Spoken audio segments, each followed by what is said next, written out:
قابل ذکر ہیں اور نوجوانوں کے لیے توجہ یعنی ان کو توجہ دینی چاہیے کہ ایک نوجوان اگر دینی جذبہ لے کر کام کرے تو کتنے بڑے بڑے کام وہ کر سکتا ہے. تو دوسرا کام آپ سماعت کریں. نئے اور اہم موضوعات پر اہل سنت کے لٹریچر کی اشاعت اب تک 500 سے زائد کتب شائع کی، لوگوں کو ترغیب دے کر شائع کروائیں، جو کہ فرد واحد سے تقریباً ناممکن ہے، محال ہے. برسوں قبل انٹرنیٹ پر فکر رضا .net نام سے ویب سائٹ جاری کی، جس میں 3 ماہی افکار رضا آن لائن جاری کیا، جو ہند میں سنیوں کا پہلا واحد آن لائن جریدہ تھا. یہ رسالہ سائٹ کی جاری رہا، کئی سال تک یہ جاری رہا، پھر سرمایہ نہ ہونے کی بنا پر آگے سے جاری نہیں رکھ سکے، ویب سائٹ جاری نہ رکھ سکے. 15 سال قبل انٹرنیٹ پر آن لائن مکتبہ کتبوں کی دکان کا اجرا، یہ بھی ہند میں سنیت کا نیٹ پر پہلا کام تھا. یعنی آن لائن شاپ سنی کتبوں کی، اہل سنت کی یہ پہلی آن لائن شاپ تھی جو جناب محمد زبیر قادری صاحب نے جاری کی. اعلیٰ حضرت امام اہل سنت پر PhD کرنے والوں کا علمی تعاون اور کتب کی فراہمی بھی آپ کرتے رہیں. نئے لکھنے والوں کا تعاون اور ان کی کتب کی اشاعت بھی آپ نے کروائی اور ان کا تعاون بھی آپ کرتے رہیں.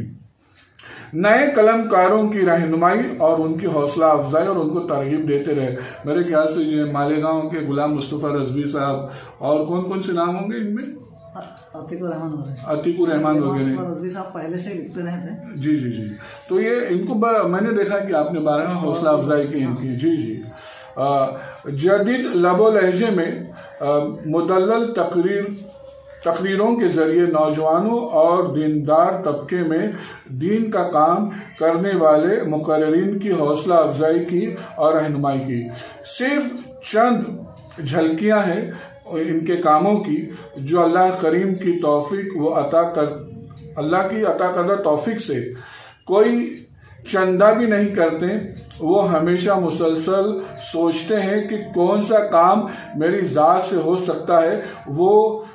کروں اور پھر شروع کر دیتے ہیں. اور میرا بھی تجربہ رہا ہے، لگ بھگ میں بھی 25 سے 30 سالوں سے جناب زبیر قادری صاحب کو جانتا ہوں، اور جب بھی مجھ کو اپنے لیول پر کسی مقرر کی یا کسی محقق کی کیونکہ کانفرنس کروانا ہو یا کوئی اور جلسہ کروانا ہو تو زبیر احمد قادری صاحب نے رہنمائی کی تھی. علامہ فضل خیر آبادی کی 151ویں جو عرس ہم لوگوں نے منعقد کیا تو اس میں ہم نے چند محققین کو بلوایا تھا، جس میں مولانا اسید اللہ قادری صاحب تھے، علامہ یاسر اختر مصباحی صاحب تھے، خوشتر نورانی تھے، اور بھی ڈاکٹر خواجہ اکرام صاحب تھے JNU سے، تو سید فضل اللہ چشتی صاحب تھے. ان محققین اور مفکرین کی رہنمائی جناب زبیر احمد قادری صاحب نے ہی اس خاکسار کے لیے کی تھی. اور علامہ فضل خیر آبادی کا وہ ایک تاریخی کانفرنس بھیونڈی کے رئیس ہائی اسکول ایڈیٹوریم ہال میں ہم نے منعقد کیا تھا. اور اس میں ایک تاریخی بات جو ہم سب کو ذہن نشین کرنی چاہیے کہ مولانا اسید اللہ قادری صاحب پہلی اور آخری بار بھیونڈی آئے تھے، اور اس کے چند دنوں بعد یا مہینوں بعد ہی آپ بغداد شریف میں شہید ہو گئے. اور جناب اسید اللہ قادری صاحب نے مجھ سے خود کہا تھا کہ شعبان سر میں پہلی بار آپ کے ہی کہنے پر آیا ہوں، اور میں نے بہت ہی یعنی ترغیب ہوگی تھی کہ وہ کسی طرح آ جائیں. ہاں جی ہاں، جناب زبیر قادری صاحب بھی پہلی بار بھیونڈی آئے تھے. تو ہم نوجوانوں کے لیے جناب زبیر قادری صاحب ہم لوگوں کا بھی بڑا تعاون کرتے رہے، ہمیں بھی موٹیویٹ کرتے رہے. تو زبیر قادری صاحب میں چاہتا ہوں کہ آپ کا بچپن کا پس منظر اور آپ ان دینی رجحان آپ میں کس طرح پیدا ہوا، اگر آپ اپنی زبانی ہمیں کہیں تو نوازش ہوگی. میں آپ سے گزارش کرتا ہوں کہ ہمارے ناظرین کو آپ اپنی زندگی کے اہم واقعات بتائیں. آپ ہمارے ناظرین کی طرف دیکھ کر بات کریں تو بہتر ہوگا. جی السلام علیکم ناظرین. وعلیکم السلام ورحمۃ اللہ وبرکاتہ. ہمارا پس منظر گھریلو پس منظر یہ ہے کہ ہم مڈل کلاس فیملی سے تعلق رہا ہے، اور کوئی زیادہ پڑھے لکھے بھی نہیں تھے، نہ کچھ مطلب امیر، اور مطلب یہ ہے کہ مذہبی گھرانہ نہیں تھا، بس یہ کہ نماز وغیرہ سے پڑھتے، کچھ بہت زیادہ مذہب سے وہ نہیں تھا، پروگراموں میں جانا آنا نہیں تھا، اس طرح کا کچھ وہ نہیں تھا مذہب۔ ہاں الحمدللہ یہ کہ سنی تھے، سنی ہیں ابھی بھی، اور جو فاتحہ نظر نیاز یہ سارے ثواب کے وہ پروگرامات ہمیشہ ہوتے رہے ہیں۔ جی جی جی۔ لیکن کہ مذہبی گھرانہ نہیں تھا تو مذہبی معلومات نہیں تھی، دینی کتابیں مطالعہ تھی۔ ہاں سب سے بڑا ایک اہم یہ ہے کہ ہمارے یہاں پر بچپن سے ہی اخبار آتا رہا ہے، ہماری اس میں والد صاحب کے زمانے تقریباً 50 سال سے زیادہ عرصے سے، جب سے آنکھ کھلی میں نے دیکھا کہ گھر میں اخبار آتا رہا، روزنامہ اخبار آتا رہا۔ پھر اس کے علاوہ دیکھا کہ میرے بڑے بھائی تھے، وہ کسی قریبی لائبریری سے پاکستانی ڈائجسٹ اور کہانیاں لاتے تھے۔ تو جب سے مطالعے کا شوق آپ کو بچپن سے رہا، جب سے گھر میں مطلب یہ دیکھا کہ کتابیں رسالے آ رہے ہیں، اخبارات آ رہے ہیں، تو اس سے ہی نا مطالعے کا شوق پروان چڑھا، اور پھر مجھے بھی مطالعے کی عادت آہستہ سے بڑھنے لگی۔ میں بھی اس لائبریری سے جوائن ہوا، شروع میں کہانیاں پڑھی، ہر طرح کی کہانیاں، پھر آگے ڈائجسٹ، پھر ناول، یہ سب پڑھ کے مطالعہ، پھر لکھنے کا شوق پیدا ہوا۔ جی جیسے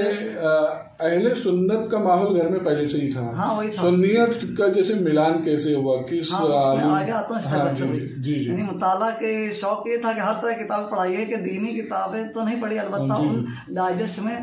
کچھ نہ کچھ دینی باتیں ہوتی تھی۔ جیسے ایک پاکستانی ناول نگار تھا اشتیاق احمد، وہ کہ دینی ناول لکھتا تھا جاسوسی بچوں کے لیے، لیکن اس کے اندر پورا اسلامی فکر رہتی تھی، وہ بچوں کے ذریعے سے نا اسلامی احادیث اور سنت اور اس طرح کچھ نہ کچھ باتیں بتا تھا، جس سے مطالعہ میں دوران ذہن میں بیٹھتے جاتے ہیں۔ جی جی جی۔ پھر یہ ہوا کہ جب میں کالج میں گیا تو 11ویں جماعت کا کوئی اسٹوڈنٹ تھا، تو اس وقت ہمارے پڑوس میں کسی ڈاکٹر سے لڑکی، اس کی شادی کسی ڈاکٹر کے ساتھ طے ہوئی۔ وہ ڈاکٹر اہل حدیث تھا، غیر مقلد۔ اب جب شادی ہوئی، ہمارا مطلب ہماری بہن کے سے آپس میں وہ تھے، آنا جانا دوستی، اور ہمارے گھر بھی آنا تھا۔ تو وہ بندے جب شادی ہوئی تو آنا جانا ہوا، اس نے مطلب ہاں ہمارے گھر میں کتاب تھی ایک تبلیغی جماعت کا فریب علامہ شاہ الرفق صاحب کی، تو پہلے یہ کتاب کافی تقسیم ہوا کرتی تھی، گھر میں پہنچتی تھی تو ان کی جماعت، تو یہ کتاب میری بہن نے اس کے وہ دی پڑوس کی لڑکی کو، تو اس نے دیکھ لیا اسے میاں نے، تو اسے راستے میں مل کے ایک مرتبہ پکڑ لیا اور مجھ سے کہنے لگا کہ مطلب اس بارے میں بات کرنی ہے، اور اس نے 1 گھنٹے میں نا کھڑے کھڑے اس نے عقائد اہل سنت اور معاملات اہل سنت کا پورا رد کر دیا، کہ سارے یہ جو عقائد رکھتے ہیں سنی حضور کا علم غیب، حاضر و ناظر ہونا، اور جو بھی ہے نا دیگر تو جو بھی اور معاملات ہیں، جو نظر و نیاز، فاتحہ، درود، عید میلاد وغیرہ، یہ سب قرآن حدیث میں کہیں نہیں ہے، سب مطلب سنیوں نے آپس میں گڑھ لیا ہے، یہ بدعت ہے، اور پھر وہی جو ان کے کہنا کہ ہر بدعت گمراہی ہے، اس طرح۔ چونکہ میری معلومات دینی کچھ بھی نہیں تھی، ایک دم سطحی مطلب سمجھ لی، اور میں جانتا نہیں تھا، اس وجہ سے میں خاموش رہا، اس کی باتوں کو وقتی طور پر یہ صحیح سمجھ لیا۔ وہ ڈاکٹر اس وقت نا وہ بھی تعلیم حاصل کر رہا تھا، یہ اپنے جے ہاسپٹل میں MBBS کی تعلیم حاصل، اس نے بھی یہاں تک کہ مجھے اپنے روم میں لے کر گیا، وہاں پر حدیث کی وہ کتابیں دکھا، صحیح ضعیف حدیث ہے، موضوع حدیث ہے، اس طرح کی، وہ ساری حدیث جو ان کے سمجھ میں نہیں آتی اس کو لوگ موضوع کہہ کر ریجیکٹ کرتے، تو یعنی اور مجھے مزید بہکانے کی حد تک امکان کوشش کیا، تو عارضی طور پر تو میں ایک دم ہو گیا کہ ہاں اس نے جو کہا وہ صحیح ہے مطلب، لیکن الحمدللہ اللہ تعالیٰ کے فضل ہے کہ مطالعے کی وجہ سے نا ذہن تحقیقی ہے۔ جی ماشاء اللہ، یعنی کوئی کچھ بھی کہے تو اس پہ فوراً مطلب آنکھ بند کر کے اعتماد نہیں کرتے، اس کی تحقیق اور جستجو میں جاتے ہیں۔ عارضی طور پہ ہوا، لیکن پھر میں جہاں پر سے کتابیں لیتا تھا، اجمیری بوڑھی کو ناک پڑے، اور ایک تھے مطلب معین الدین صاحب، اللہ تعالیٰ ان کی مقصد فرمائے، انہوں نے مطلب حالانکہ وہ کاروبار تھا ان کی کتابیں کرائے پہ دینے کا، لیکن انہوں نے سنیت کا کافی کام کیا، سنی لٹریچر منگا کے پاکستان سے اور ادھر جہاں اپنے سب جمع کر کے لوگوں کو دیتے تھے، یہاں تک کہ مفت بھی دیا کرتے تھے۔ ان سے میں نے جب یہ ذکر کیا کہ بدمزن ایسا ایسا کہتا ہے، مجھ سے یہ سب اعتراضات رکھا، تو انہوں نے کتابیں مجھے فراہم کی، جال اور دیگر کئی کتابوں کے اوسط دیے مطلب، تو میں نے کتابیں پڑھی اور مجھے میرا ذہن کھلا، اور یہ حقیقت سے آشنا ہوا کہ اہل سنت جماعت حق پر ہے، اور جتنے جو باطل ہے گمراہ گھر ہے۔ لیکن میرا ذہن مطلب پہلے سے یعنی مطالعہ کر کے اور یعنی اپنا ایک تو حساس طبیعت ہے مطلب وہ. جی جی جی. میں نے سوچا کہ مطلب ہم حق پر تو ہیں لیکن ہمارا سسٹم ہے نا ہر جگہ مطلب اس میں کمزوری نظر آتی ہے مطلب. جی جی. یعنی یہ لوگ جتنی مضبوطی سے اپنی بات پیش کر رہے تھے, ایک یعنی وہ بھی دنیاوی تعلیم یافتہ تھا پر اس نے اتنی مضبوطی سے اپنی بات پیش کی کہ آپ خود ششدر رہ گئے, اور آپ کا ایک ذہن تھا تحقیق کی اور حق کو جاننے کا, تو آپ ماشاءاللہ آپ کو روشنی مل گئی. اور ایسے بہت سارے نوجوان جو ثابت نہیں کر سکے یا ان سے متاثر ہو گئے تو وہ گمراہ ہوتے چلے گئے. ہاں وہ آج کل ایسے ہی تو ہوتا ہے, نوجوان جو ہے ایسے لوگ مل جاتے, اور ہر کالج میں یونیورسٹی میں اس طرح کے بد مذہب گروہ مطلب موجود ہے, بلکہ ان کو ہے نا پیسہ دے کر ان کو اس کام پہ لگائے گئے. وہاں پہ نوجوان جو بھی آتے ہیں نا ان کو لوگ بہکاتے, لیکن ہر طرح کے نوجوان ہر نوجوان کے پاس تو یہ تو وہ نہیں رہتے کہ وہ کسی عالم کے مسجد کے امام کے پاس جائے تو ان کو اتنی معلومات نہیں ہوتی, وہ لوگ تشکر کو جواب نہیں دے پاتے, تو وہ لوگ ایسے لوگ پھر نوجوان گمراہ ہوتے بہت. تو آپ کو کسی خاص عالم دین کی رہنمائی حاصل رہی کیا اس معاملے میں؟ نہیں, اس معاملے میں کسی کی رہی نہیں ہے. یہ ہے کہ مطلب اتنے برسوں کے تجربات میں سب کے قریب بھی گیا ہوں, اور کچھ اچھے بھی ملے ہیں کافی, جو مطلب جیسے آپ کے عقیدے میں جو پختگی آئی تو کچھ تو علماء کا اور آپ جیسے ایک روحانی فیض جس کو ہم کہتے ہیں حضور غوث پاک سے جو ایک تعلق ہوتا ہے, روحانی تعلق ہوتا ہے, یا کسی بزرگ سے یا کسی سے آپ مرید رہے ہوں, یا آپ کے والدین نے کسی عالم سے ملایا ہو, تو آپ میں جو یہ پختگی جو اور خاص کر کے اعلیٰ حضرت امام احمد رضا فاضل بریلوی علیہ رحمت و رضوان کے تعلق سے جو بے پناہ عشق ہے آپ کو, اور یہ ہے کہ وہ عشق بھی آپ کو تحقیق کی بنیاد پر ہے, کیونکہ کچھ لوگ جو اعلیٰ حضرت کو چاہتے ہیں تو بس ایک دوسرے موقع پر آپ نے باضابطہ اعلیٰ حضرت کی کتب کو پڑھا, ان کے کام کو دیکھا. میں نے خود دیکھا سائنس پر جب ہم نے کام کیا اور سائنسی تحقیق اعلیٰ حضرت کی ہم نے جمع کی تو ہم لوگ حیرت زدہ تھے کہ اعلیٰ حضرت نے سائنس پر بھی بہت کچھ لکھا ہے. تو اعلیٰ حضرت کی جو والہانہ عقیدت آپ کے اندر جو پیدا ہوئی تو کیا وجہ بنی آپ؟ ہاں وہی اس طرف آ رہا تھا میں کہ یعنی میں نے پھر یعنی جب واپس اللہ تعالیٰ نے جب ہدایت دی اور یہ الحمدللہ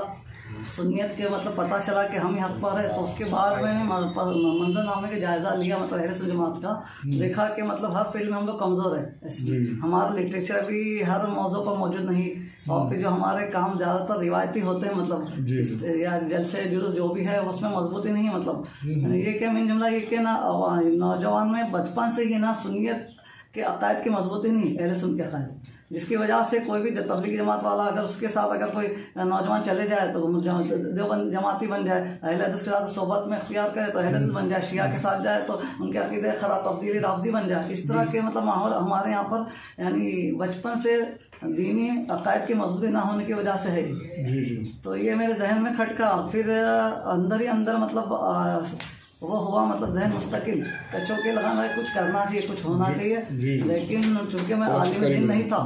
اور میں کیا کر سکتا ہوں تبھی سب کچھ کرتے ہوئے. لیکن ایسا ہو کہ مستقل وہ جہاں سے لائبریری سے کتابیں لیتے تھے کرائے پر پڑھنے کے لیے, وہیں پر الحمدللہ ادھر 1980 کے 81 کی بات ہے, وہاں پاکستان سے جہان نظار رسالہ کی کاپی آئی پہلی. مرکزی مشر رضا اس کے جو بانی تھے حکیم موسیٰ مصری, وہ بھی عالم دین نہیں تھے الحمدللہ, ان میں نا حالانکہ وہ چشتی تھے اور حکمت ان کا پیشہ تھا,